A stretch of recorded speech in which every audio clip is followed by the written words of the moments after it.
Amis sportifs, merci de votre fidélité et bienvenue à l'heure des tchatcheurs. Terminons avec le dernier match amical des éléphants de Côte d'Ivoire face au Burkina Faso. Après les nouveaux, parlons maintenant des anciens. Éléphants, les anciens ont-ils tenu leur rôle devant le Burkina Faso? Salut Dumandé. Salut Roger. Salut Serge Dakouri. Bonjour. Faites votre retour dans l'équipe de l'heure des tchatcheurs. Merci beaucoup. Très heureux de vous avoir. Mohamed Balo, vous êtes à Bobo. Salut à vous, mon cher Mohamed Balo. Salut Roger Stéphane, je suis à Bobo, Carrefour, Californie. Certes, il y a eu de nouveaux joueurs dans la liste de Patrice Baumel, mais il y avait toujours ces cadres, le fameux noyau de Patrice Baumel. On se demande si ce noyau-là a joué son rôle, si ce noyau a su encadrer comme il faut la nouvelle jeunesse montante des éléphants de Côte d'Ivoire. En tout cas, ils sont nombreux autour de moi à vouloir répondre à cette question-là dès que possible. Merci, mon cher Balo. De nombreux jeunes et très peu d'anciens et de cadres lors du dernier match amical des éléphants face au Burkina Faso. Tous nos regards étaient tournés vers les jeunes, mais il y avait quand même quelques anciens. Comment se sont-ils comportés? Ont-ils tenu leur rang? Pouvons-nous encore compter sur eux? La réponse avec l'un d'entre eux qui a été très bon. Il s'agit de Max Alain Gradel qui a fait un gros match face au Burkina Faso. Écoutons-le. Tout d'abord, c'était un match difficile.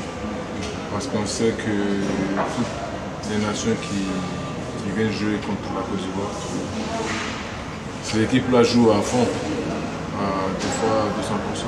Donc c'était à nous de s'attendre à ce genre de match. Parce que voilà, de toute façon, quand on joue pour la Côte d'Ivoire, il n'y a pas de petits matchs. Donc on a entamé le match un peu difficilement, mais après, la fin est plus important, donc on a bien terminé et je pense que c'est plus important.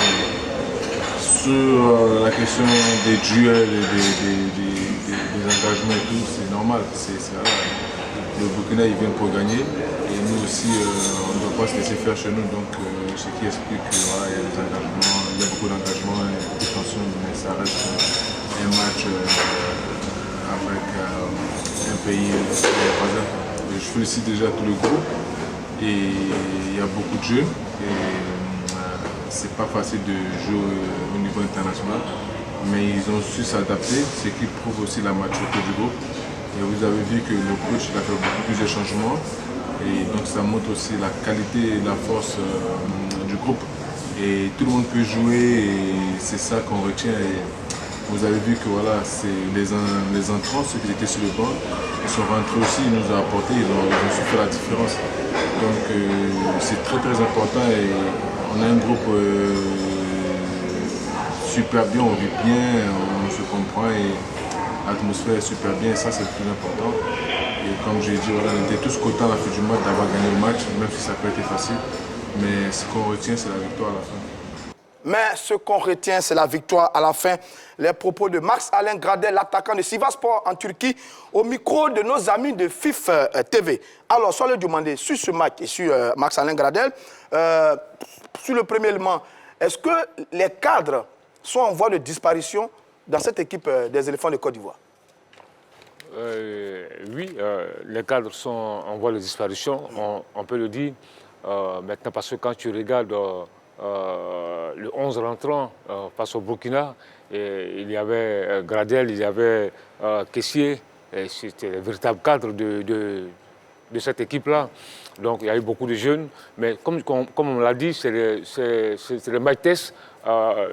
Patrice Baumel est en train d'essayer de nouveaux joueurs, mais une chose est certaine, c'est qu'ils ont tenu la route. Quand tu vois Max Gradel... On en parlera parce que c'est le sujet du débat, mais regardons dans l'ensemble un peu sur l'évolution du travail de Patrice Baumel. Là, on est arrivé à un point important, match amical avant les échéances importantes par rapport aux éliminatoires de la Coupe du Monde. On fait une équipe, il n'y a pas beaucoup d'anciens. Est-ce qu'il y a un problème ou alors c'est une stratégie de Patrice Baumel? Non, il n'y a pas de problème. Il n'y a pas de problème parce que les matchs amicaux sont faits pour voir de nouveaux joueurs. Il a fait appel à de nouveaux joueurs pour les voir en situation de jeu. Aujourd'hui, on a vu des jeunes, notamment en défense sur le côté, les deux latéraux, Senghor et Camara. On ne les connaissait pas. on ne les connaissait pas, peut-être ceux qui suivent la Ligue 1 ou le championnat d'Italie. Mais aujourd'hui, en équipe nationale, on voulait les voir. On les a vus. Et on a aussi vu Jérémy Boga, le retour de Jérémy Boga en équipe nationale de Côte d'Ivoire. Donc, c'est déjà de bons points. Et moi, je pense que là, il faut continuer le test. Après le Burkina, demain, c'est le Ghana. On veut encore les revoir, ces jeunes-là. D'accord. Alors, Saïd Akouri, sur ça, est-ce que Baumel est dans sa logique, dans son travail? Il fait entrer les jeunes et les anciens sortent progressivement. Est-ce qu'ils sont en train de partir à la retraite? Je m'aventure un peu à vous poser cette question. Écoutez, dans toute sélection, il faut penser aussi au rajeunissement des cadres. Vous voyez la France, il y a des jeunes joueurs qui sont rentrés déjà dans l'équipe depuis l'âge de 19 ans comme Mbappé. Et donc, il faut penser à la relève. Et je pense que quand il y a une relève de talent, il faut en profiter. Je pense que les jeunes joueurs aujourd'hui disséminés à travers le monde des Ivoiriens ont de la qualité. On en a beaucoup, hein? Alors, quand vous voyez à 18 ans, un joueur qui est à Manchester comme Amad Diallo, on ne peut pas s'en priver. Ce n'est pas parce qu'il est jeune qu'il ne peut pas jouer en sélection. Donc, je pense que l'idée de Baumel d'intégrer des jeunes joueurs de talent qui jouent dans des clubs cadres, dans des clubs forts, est une excellente idée. Quand vous voyez un jeune comme Sengo qui latéral droit qui joue à Torino, qui a été pratiquement régulé toute l'année, eh bien, c'est une doublure de 16 Jaurier. C'est important. Quand vous voyez Camara, qui a permis à Nice de gagner Lyon en dernier match, qui a été régulé toute la saison avec Nice, c'est une bonne chose. Donc, je pense qu'il faut penser à l'après. Oui, mais Dakouri, rajeunissement ou simple méthode de travail, c'est deux choses différentes. Écoutez, d'abord, il faut savoir que nous sommes en fin de saison. La fin de saison montre une fois de plus que les joueurs ont énormément dépensé de l'énergie. Il y a certains joueurs qui sont à 50 matchs, il y en a à 48 matchs. Et donc, s'il y a des jeunes joueurs qui peuvent apporter de la valeur ajoutée en sélection, on ne va pas s'en priver. Donc, je pense que l'idée d'intégrer des jeunes joueurs en sélection de Côte d'Ivoire, surtout des binationaux, c'est une très bonne chose. Et donc, on a vu ce que ça donnait, puisque c'est quand même un jeune joueur de 18 ans qui nous a permis d'avoir la délivrance face à une équipe du Burkina Faso qui a livré un très grand match. Kamou Malo, l'entraîneur burkinabé, m'a impressionné sur le plan tactique. On est parfaitement d'accord avec vous. Sur le sujet, c'est ce qu'il dit. Est-ce que c'est logique? Oui, c'est normal. Faire venir des joueurs maintenant pour reposer un peu les cadres, voir les nouveaux en situation de jeu pour préparer une véritable équipe sur l'avenir. On va dire que c'est tout à fait logique de la part de Patrice Baumel. Oui, c'est tout à fait logique, parce qu'il faut se projeter. Aujourd'hui, nous sommes à 2 ans de la CAN 2023. À domicile, que nous organisons au domicile. La CAN 2023, c'est maintenant, ça se prépare. Et il y aura le test grandeur nature en janvier prochain avec la CAN 2022 au Cameroun. On n'ira pas pour faire de la figuration. On va pour la gagner, cette CAN-là. Ensuite, on reçoit en 2023 en Côte d'Ivoire. Donc déjà, il faut préparer déjà l'équipe. Et l'équipe, là, il a vu des joueurs, il voit des joueurs, il y a encore d'autres joueurs. Ouais, il y en a encore d'autres joueurs. Moi, franchement, à un moment donné, je me dis, mais est-ce qu'il sera embarrassé, Patrice Baumel, pour faire ses choix, notamment au milieu de terrain, où quand tu regardes, mais la Côte d'Ivoire a fabriqué des milieux défensifs énormes. Il y a trop de milieux défensifs. C'était là mon inquiétude. À part ce secteur de jeu-là, en attaque et puis sur le côté, c'était un peu problématique. Mais au milieu de terrain, surtout au poste de relayeur ou de bloqueur, etc. De récupérateur, on est vraiment paré. C'est une très bonne chose. Donc c'est à lui maintenant de faire le bon choix. Et puis là, il y a une pression. Il y a une pression sur les anciens. Et cette pression, parce que les jeunes arrivent... Mais sur tout le monde aussi, hein? Ouais, non, sur tout le monde. Les jeunes aussi doivent assurer. Oui, justement. Mais effectivement, c'est-à-dire que là, aujourd'hui, c'est la fin des sénateurs. Les gars, le mec, il vient plus en sélection pour il se dit, bon, voilà, moi, ma place est réservée. Non. Quand tu regardes Sengo, tu te dis, attention, Aurier... Voilà. Ce qu'il dit n'est pas faux. Regardez, aujourd'hui, Seri Jean-Michel est là, il est en vacances, il n'est pas en sélection. C'est parce qu'on a des pièces de rechange. Seri Jean-Michel n'a pas été auteur d'une saison éblouissante avec l'équipe de Bordeaux. C'est ça. Vous voyez, donc aujourd'hui, on parle de Sangaré Ibrahim, on parle de Odilon, mais on peut parler de Koulibaly Fousseni à l'Espérance de Tunis. Absolument. On a beaucoup de pièces de rechange dans l'entrejeu. Et donc, ça veut dire qu'aujourd'hui, la concurrence est ouverte. Tout le monde peut postuler en raison de la saison que vous avez faite et que Baumel vous a vu en situation de jeu. La Côte d'Ivoire, aujourd'hui, a des pièces de rechange. Vous avez vu, la plupart du temps, on a joué avec un seul latéral droit pendant plus de 2 ans, c'était Serge Aurier. Maintenant, on n'a jamais trouvé la doublette. Aujourd'hui, on a la doublette d'Aurier. C'est bien dit, monsieur. Je suis tout à fait d'accord avec vous. La présence de ces jeunes-là, c'est une belle gifle à des joueurs comme Zaha et Nicolas Pepe qui doivent se secouer. Maintenant, arrivons au thème du jour. Est-ce que nos cadres-là, justement, ont tenu leur rang sur ce match? Soit lui demander. Écoutez, ils ont tenu leur rang. Et c'est c'est même la suite logique de leur saison. Quand tu prends Mas Gradel avec Sivasspor en Turquie, à 33 ans, il a disputé 39 matchs, 11 buts, 14 passes décisives, c'est impressionnant. Et là, il revient en sélection, il sort un match énorme face aux Italiens du Burkina. Là, il est dans sa logique. Et c'est un garçon qu'il faut le dire, c'est vrai que très souvent, il est présent en sélection. Il a l'âme de l'équipe nationale de Côte d'Ivoire. En sélection, il se bat comme un beau diable. Et là, il est dans sa logique. Il est exemplaire. Il est exemplaire. Oh là là. Quand tu prends Franck Kessié, c'est vrai que Franck Kessié... On arrivera à ce groupe. Restons sur Marc Gradel parce que c'est le seul rescapé du sacre de 2015. Dans le match qu'on a vu, c'est le seul rescapé du sacre de 2015. Est-ce que c'est un effet particulier? Est-ce que sur ce match-là, il a été vraiment l'ancien, le cadre qui a bien porté, qui a bien accompagné cette équipe des éléphants? Écoutez, contre le Burkina, tactiquement, il était en face d'un latéral de métier. Issa Kabouré, le joueur d'FC Maligne, sur le côté. Les deux premières actions, on l'a vu avec beaucoup de force de pénétration. Il a été quand même celui qui, sur le plan de l'attaque, a essayé de bouger les lignes avec, bien entendu, la malchance de Haller. Mais sur les premières occasions. Il a été régulier de la première mi-temps jusqu'à la... Mais sa force, c'est sur les balles arrêtées. On a vu que dès qu'il envoie des balles arrêtées, ça fait mouche. Ça occasionne des situations de jeu. Je pense que, comme Choileux l'a dit avec ses statistiques, 39 matchs, 11 buts dans un nouveau championnat parce qu'il quittait Toulouse, qui partait en deuxième division. Il a signé à Sivasspor avec notre compatriote Harouna Koné, qui évolue là-bas. Eh bien, pour un premier championnat, il a marqué 11 buts, il est régulier. Et contre le Burkina, tactiquement, les Burkinabés savaient que c'était lui qu'il fallait bloquer. Ils ont joué le jeu, mais Max a tiré son épingle de jeu. Donc, c'est l'un des cadres qu'il faut féliciter. Et il est marqué par une certaine constance. Dès les fois qu'on l'appelle en équipe nationale, la plupart du temps, il livre toujours un bon match. Absolument. Marc Gradel n'a jamais été transparent, véritablement. Avec et puis, les Camerounais ont un mauvais souvenir de lui. On l'appelle le tueur des éléphants. Le tueur des lions. Ouais. Non, honnêtement, nous, on pensait que son championnat, en changeant, quittant la France, voilà, en Turquie, il allait être en deçà des performances, mais... On voit que, véritablement qu'en Turquie, il a été quand même un joueur important de Sivasspor. Et fort logiquement, quand il a appelé en sélection, il ne résigne pas à la tâche. Passeur d'ailleurs sur l'égalisation de Sangaré. Gradel, est-ce que, comme moi, vous pensez que Mas-Alain Gradel était l'homme de ce match?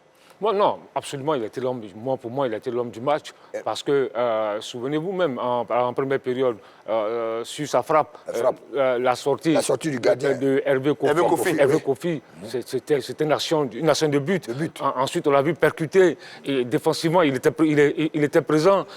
Moi, je pense que... parce que quand tu vois l'intensité qu'il a mis pendant les 90 minutes, tu te dis, mais attention, il a encore ses jambes de 18 ans, de 19 ans, de 20 ans. Et ça, c'est la grinta, c'est le mec qui a l'esprit équipe nationale. Ça, aujourd'hui, il faut le souligner. Parce que moi, je l'ai vu débuter avec cette sélection à la CAN 2012 en Guinée équatoriale. Je l'ai vu, c'est vrai, c'était ses débuts, mais au fil du temps, il a pris de la confiance, il a gagné en confiance. Il est aujourd'hui l'un des cadres de cette équipe. Et puis là, à 33 ans, il a tenu son rôle. Il tient son rôle. Bravo, Mas-Alain Gradel, superbe match face au Burkina. Alors, sur la deuxième catégorie, j'ai envie de le deuxième groupe des anciens. On a Badra, on a Kessié et on a Sangaré, qui sont un peu plus anciens que les autres. Sur ces trois-là, vos sentiments, mon cher Dakouri. Badra, le portier, Kessié et Sangaré, plus anciens, après Mas-Alain Gradel. Je pense que Badra, pour moi, c'est quand même moyen. Pour la simple et bonne raison que sur le but encaissé des Ivoiriens, il a été hésitant. Vous voyez, quand un gardien n'a pas l'habitude d'évoluer avec un défenseur central, il y a un manque de synchronisation entre Willy Boli et Badra. Sur le but qu'on encaisse de l'attaquant de l'Ajax d'Amsterdam, Franck Alassane Traoré, il y a eu un manque de communication parce que le ballon part en profondeur et il y a une hésitation de Badra qui permet donc au Burkinabé de pouvoir marquer le but. Après, il s'est quand même ressaisi, mais je veux dire que le manque d'automatisme avec la défense a fait que Badra ne s'est pas senti dans ses ailes. Mais après, on l'a senti en confiance. Je veux dire que dès l'instant où la Côte d'Ivoire a commencé à reprendre le match, parce qu'il faut savoir que ce match a été un match à deux visages. Ouais, bien sûr. Une première mi-temps hésitante de la Côte d'Ivoire, même s'il y a eu des intentions. Et une deuxième mi-temps où la Côte d'Ivoire est montée en puissance. Absolument. Ça veut dire que l'entraîneur a rectifié des choses dans les vestiaires pour pouvoir monter en puissance, étant donné aussi que le résultat n'était pas en faveur de la Côte d'Ivoire. La Côte d'Ivoire était mêlée à domicile. Donc il y avait cette envie de revenir au score sur ces installations. Mais je veux dire, Badra, ça a été un peu hésitant. Après, il s'est ressaisi. Quand vous parlez des autres... Kessié et Sangaré. Kessié, c'est aussi deux visages. Une mi-temps où il était La bloqué première période était très mauvaise. bouclé par les deux milieux défensifs burkinabés qui ont compris que le playmaker de Milan était lui qui était le passeur décisif. Donc, tactiquement, Kamou Malo a dit qu'il faut empêcher Kessié de jouer. Et ils l'ont réussi en première mi-temps. En deuxième mi-temps, c'est là que Kessié a retrouvé l'envers. Quand Sangaré Ibrahim a commencé à se retrouver. Avec la sortie de Kosono. Avec la sortie, parce qu'Odilon Kosono était la force d'autre. Ouais, c'est ça, c'est bien ça. Il faut être honnête pour le dire. On en parlera tout à On ne l'heure. veut pas le brûler. On en parlera tout à l'heure. Mais je veux dire que c'est en deuxième mi-temps qu'on a retrouvé la verve de Kessié du Milan AC qui a commencé à donner des ballons dans les intervalles, à toucher les joueurs de côté. Très bien. Et pour créer le danger dans le grand Burkina. Très bien. Solio Badra dans les buts. Et puis le fameux tandem Kessié-Sangaré.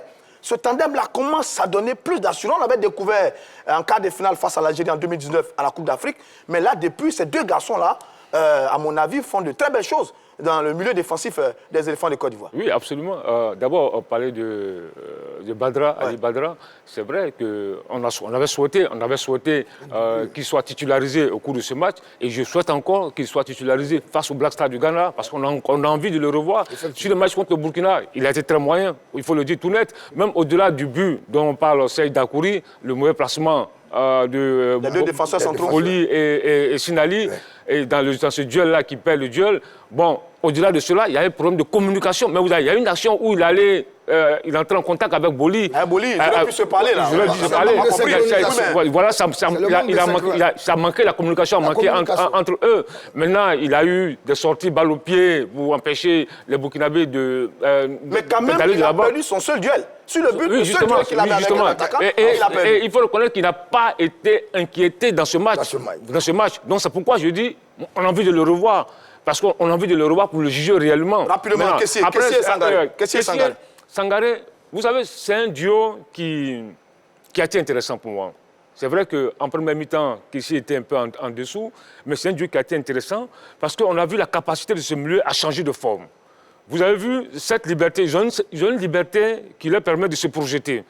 Quand tu regardes dans le match, dans des phases de jeu, souvent Kessié, il est positionné plus haut. Souvent, tu le revois en position de sentinelle, vice-versa avec Sangaré. Ouais. Donc, cette permutation donne de l'équilibre, donne de la fraîcheur au milieu du terrain. Maintenant, dans ce trio, il y avait Kessié, il y avait Sangaré et puis Kosonou. Au départ, Kosonou, il a été très moyen, on l'a pas vu. Mais il faut reconnaître que déjà, il y a dans ce milieu du terrain de la Côte d'Ivoire, il y a un duo qui est en train de se dégager, le duo Kessié et Sangaré. Mais c'est un duo qui peut être mis en difficulté quand même d'Akouri. Ils avaient été très bons face au Malgache à Tamata, rappelez-vous, 4e journée des éliminatoires. Mais sur cette première période face au Burkinabé, ils ont été en difficulté dans l'intelligence, dans la technique. Ils ont eu des problèmes. Heureusement qu'après, ils se sont ressaisis. Mais c'est un tandem qui a été mis en difficulté, reconnaissons-le aussi. Oui, parce que Sangaré aussi, il faut savoir quel gabarit il a. C'est comme moteur diesel. Il faut qu'il commence le match pour se retrouver. Il va très lentement parce que quand même, il a une grosse taille. Et or, il est là comme demi-bloqueur pour faire le ratissage avec le terrain. Et Kessié est celui-là qui doit donner les balles. Donc, Sangaré, en début de match, était quelque peu lourd. Au fur et à mesure que les minutes avançaient, il a commencé à se retrouver. Mais il faut dire que tactiquement, il y avait un schéma tactique du 4-2-3-1 avec deux bloqueurs burkinabés qui l'empêchaient véritablement de pouvoir être ce virtuose. Notamment Ouedraogo. Donc, vous voyez que tactiquement, en 4-2-3-1, en première mi-temps, le Burkina a complètement fait déjouer la Côte d'Ivoire. Et c'est comme ça qu'ils ont pu marquer. Donc, quand vous voyez que le milieu qui constitue l'équilibre du jeu est en difficulté, la Côte d'Ivoire est en difficulté. Parce que dans les temps forts et dans les temps faibles, à la perte du ballon, qu'est-ce que la Côte d'Ivoire fait? À la récupération du ballon, qu'est-ce que la Côte d'Ivoire faisait? Le Burkina était en 4-2-3-1, pratiquement un 4-5-1, serrer resserrement les lignes et empêcher nos milieux d'évoluer. En première mi-temps, ils l'ont réussi. Parfaitement. Et en deuxième mi-temps, on a corrigé. On a été très bon. Merci, Dakouri. Je prends un commentaire avant de retrouver Ballot du côté de Abobo. Oui, il s'agit de Blaise Kouassi. Il dit ceci. Oui, tout à fait. Il revenait aux nouveaux appelés de prouver enfin de conserver leur place. Sur ce, direction Abobo pour retrouver Mohamed Ballot et ses cœurs sur le sujet.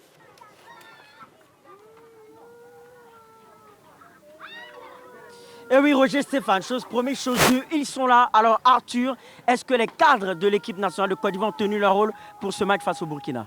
Oui, pour ma part, parce qu'on a vu un Masradel qui allait au charbon, qui était un guerrier, comme d'habitude sur le terrain. Masradel apporte toujours beaucoup à l'équipe nationale ivoirienne. Serge Aurier, il a quelques lacunes en matière de centre de balancement, les remontées, les descentes sont très bons sur le côté de Serge Aurier. En tout cas, il n'y a pas de souci. Pour moi, les anciens ont beaucoup apporté à cette jeunesse-là dans ce match Côte d'Ivoire-Burkina. D'accord. Est-ce que tu partages son avis? Oui, je partage son avis. Selon moi, les anciens ont beaucoup joué dans ce match et puis ils ont contribué énormément parce qu'avec les jeunes recrues, ils n'ont pas fait d'efforts, je constate. Parce qu'il y a un même à la première mi-temps qui a raté un but en face à face au gardien, c'était décevant de ma part. Donc selon moi, si nous avons gagné le Burkina, c'est grâce aux anciens. Okay. Est-ce que vous partagez son avis? Il dit que c'est grâce aux anciens qu'on a pu battre le Burkina. Alors là, moi, quand j'ai regardé le match, les 45 premières minutes, en fait, ça m'a tellement choqué, j'ai même pas terminé le match. Parce que quand on prend Mas Gradel, quand on prend Serge Aurier, des anciens qui ont combattu avec les Didier Drogba, avec les Yaya Touré, en fait, on ne peut pas s'entendre avec un tel score. Non seulement d'abord, nous avons été menés au score, voilà, par le Burkina. Et c'est à la suite de cela que peut-être par coup de chance, je dirais, par coup de chance, on a vu quelques actions de jeu et puis de façon individuelle. Voilà, donc pour moi, en fait, ça m'a donné tellement mal de tête que je n'ai même pas terminé le match. C'est même pas agréable pour un Serge Aurier qui est international, qui joue très bien en Europe. C'est pas ici. Voilà. Franchement, c'est même pas joli à voir pour des anciens de mener, de pousser. Normalement, c'est eux qui doivent pousser même les nouveaux à bien jouer. Mais quand on regarde, il y a eu quelques failles dans le match. Donc franchement, le match était vraiment mauvais. D'accord. Est-ce que tu partages son avis? Il dit qu'il y a eu quelques failles dans le match et qu'on a souffert pour gagner ce match-là et que c'est la faute des cadres qui n'ont pas tenu leur rôle? Oui, selon moi, je partage son avis. Et je pense que les nouveaux ont très bien joué. Et les anciens devaient pousser les nouveaux à pouvoir avancer. Mais j'ai vu que quelques anciens ont pu flasher. Vous voyez, donc selon moi, les nouveaux ont très bien joué. D'accord. On dit que les nouveaux ont très bien joué, que c'est les anciens qui n'ont pas été à la hauteur. Est-ce que vous partagez? Non, moi je ne partage pas cet avis-là. Parce que déjà, il faut reconnaître qu'aujourd'hui, il n'y a pas de petite équipe. Voilà, il n'y a pas de petite équipe. Quand on veut rafraîchir une équipe, il faut forcément aller avec les cadres, je veux dire les anciens. Mas Gardel et Serge Aurier ont su apporter ce plus-là dans ce match-là.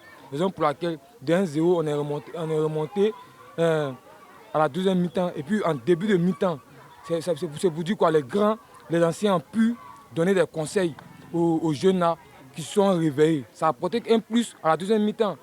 Voilà, le Burkina n'est pas une petite équipe aujourd'hui. On a vu le Niger qui a pu gagner la Côte d'Ivoire chez eux, si je ne me trompe pas bien, disons. On a vu le Niger qui a gagné la Côte d'Ivoire, même le Tchopie qui a failli mettre la Côte d'Ivoire aussi en échec, en aller-retour. Mais c'est grâce aux anciens là que les éléphants ont pu ressortir la tête de l'eau. D'accord, d'accord. On va y revenir. En tout cas, ils l'ont dit, hein, les avis sont partagés par ici. À très bientôt dans l'heure des tchatcheurs. Merci, mon cher Balo, et bravo encore à vos tchatcheurs du côté de la commune d'Abobo. Messieurs, continuons le débat. On va passer à ceux que j'appelle les nouveaux anciens. Si vous êtes d'accord avec moi avec l'expression, les nouveaux anciens, ils étaient au moins 6 sur ce match. On va commencer par ceux qui étaient un peu vers la défense. Willy, Sinali et Kosonou. Leur prestation sur ce match-là. Est-ce qu'on peut se satisfaire de la prestation de ces 3 garçons? Soit le demander. Écoutez, je pense que au cours de ce match, ces 3 garçons ont connu des fortunes diverses. Willy, c'est vrai, il a été Willy Sinali sur le but. C'est vrai, il y a eu un problème de communication qui a provoqué le but burkinabé inscrit par Franck Traoré. Kosonou au milieu du terrain, on n'a pas vu le grand Kosonou. Ah, vraiment, on n'a pas reconnu Kosonou. On n'a pas reconnu le grand Kosonou qu'on a vu lors des éliminatoires de la CAN 2022 contre Madagascar et autres. Mais je dis, c'est vrai, ils ont de la qualité, mais on ne peut pas les brûler sur un seul match, c'est pas possible. C'est pas parce qu'il y a eu un problème de communication entre Sinali et Boli sur le but burkinabé qu'il faut tout de suite les descendre. C'est pas parce que Kosonou, sur la première mi-temps, il n'a pas trop donné... Mais dans l'ensemble, ils ont mis l'équipe en difficulté aussi. Ça, si on doit le reconnaître. Ils ont mis l'équipe en difficulté. Willy était un peu trop lourd dès le départ. Sinali était hésitant. Kosonou n'était pas bien placé. Ils ont mis l'équipe en difficulté. Mais après, ils se sont ressaisis. Après, ils se sont ressaisis. On a vu sur des actions chaudes. Et puis, il faut souligner aussi l'apport important que Willy Boli, sur le corner, il est toujours présent. Il a une présence importante. Et là, vous avez vu, sa tête qui a été enlevée par Hervé Kofi. Et c'est pas sur ce match-là seulement. Et à chaque fois que la Côte d'Ivoire a une action de ce genre, il est très souvent présent pour créer le surnom. Et même, parce que ça, c'est un gros gabarit, tout comme Sinali, c'est 2 gros gabarits qui montent sur le corner. Et ça, c'est un atout important. Et c'est aussi là un atout qui peut permettre de décanter des situations dans des matchs compliqués. Très bien. Voilà. Alors, sur ces 3 garçons, ils étaient un peu dans l'axe de la défense, les 2 centraux, Willy et Sinali. Et puis, juste devant eux, Kosonou. C'était très mauvais sur la première période. Non, pour moi, la grosse satisfaction de la belle trouvaille, c'est Willy Boli. Ce gros défenseur d'1m92 qui a marqué contre le Niger et qui est un défenseur sûr. C'est là que vous voyez la différence de championnat. Il évolue à Wolverhampton. Ouais, bien sûr. Chaque week-end, il a affaire à de grands attaquants. Et lui, quand vous le voyez, c'est un rempart sûr de la défense. Et je pense que c'est la grosse satisfaction Willy Boli pour la défense. C'est vrai qu'au début, ça a été hésitant, mais quand vous voyez l'ensemble de ces matchs en sélection, c'est l'une des belles trouvailles. 1m92, il a une belle qualité de relance, il est bon sur les corners, il sait anticiper. Très bien, allons c'est Sinali au Kosovo. Sinali, c'est pas mal, mais Willy Boli, c'est un cran au-dessus. C'est là que vous voyez la différence de championnat. Quant à Kosonou, on ne va pas le brûler sur ce match, mais il n'a pas été à son aise contre le Burkina. Parce qu'il faut rappeler que tactiquement, quand vous avez des derbys frontaliers contre le Burkina, eh bien le Burkina a sorti le grand jeu. Donc ils ont empêché la Côte d'Ivoire de jouer. Au début, ils étaient hésitants, les Burkinabés, mais dès qu'ils ont vu que la Côte d'Ivoire, les 10 premières minutes, nous avons eu de l'ascendant, mais après les Burkinabés ont pris confiance. Donc je veux dire que ce soit Willy Boli, pour moi, c'est une belle trouvaille. D'accord, allez. Voilà. Sinali, pas mal. Pas mal. Kosonou en dedans. Kosonou, encore à revoir. Très bien. Il ne faut pas brûler tous les cadres. Ouais, bien pour moi, la valeur sûre de notre défense, c'est ce gros défenseur. Je suis d'accord avec vous, on ne va pas les brûler. On fait le décryptage de ce match. Voilà. Je prends un commentaire. Anselme Allé, dans l'équipe ivoirienne, ce sont les nouveaux qui prouvent. Quant aux anciens, je ne sais pas quoi. Bon, je ne sais pas exactement ce qu'il veut dire, mais en fait, c'est son commentaire. Pour terminer avec les nouveaux anciens, comme je dis, Lago, Kwame, Haller, sur le front de l'attaque. Messieurs, rapidement, sans le demander. Oui, Haller, c'est vrai qu'il a eu des occasions de but, mais c'est le problème des attaquants.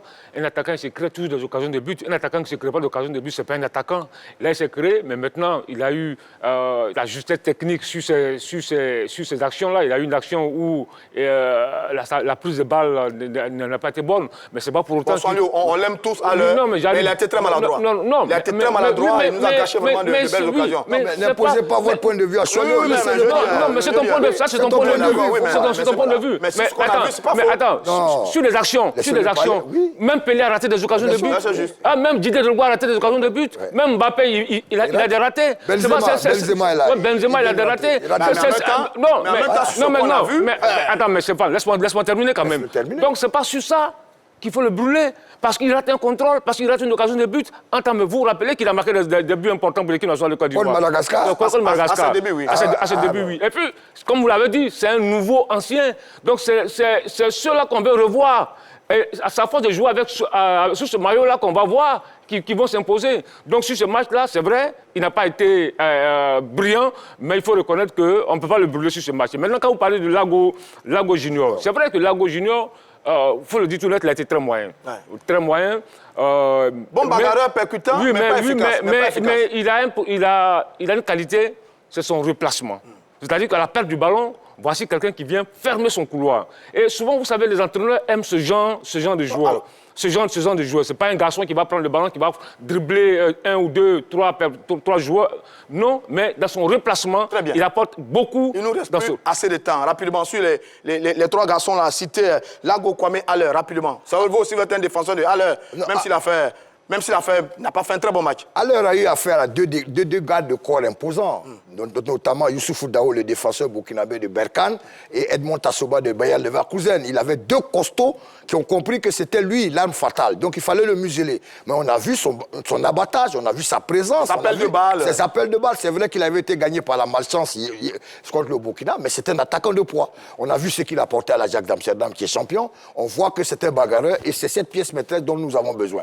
Concernant les autres. Alors, il ne nous reste plus assez de temps. Concernant les autres. Il nous reste plus assez de temps. Voilà. Monsieur Dakouri, alors, ce qu'on va faire sur ça, sur le prochain match, il y a quelques anciens qui sont encore sur le banc. Bo, Canon, Bailly, Aurier, Koné, Gradel, enfin, il dit Gradel et autres. Qu'est-ce qu'on fait face au Ghana? Quel ancien? Rapidement, il nous reste plus assez de temps. Non, moi je pense qu'il faut reconduire l'équipe qui qui a attaqué le Burkina Faso. Aurier, on connaît déjà Aurier.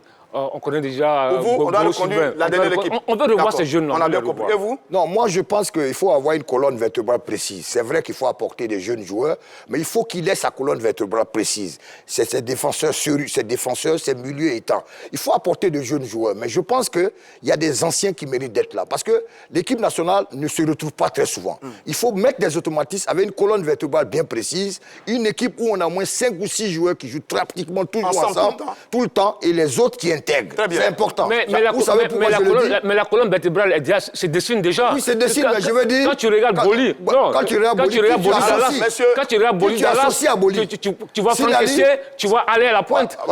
Donc elle est déjà dessinée. Mais on n'a pas encore vraiment une équipe type. C'est pourquoi je veux dire que c'est vrai. On a terminé pour aujourd'hui, messieurs. C'est tellement agréable et tellement passionnant de parler football avec vous. C'est la fin de ce numéro. Je vous donne rendez-vous la prochaine fois pour un autre numéro de l'heure des Tchatcheurs.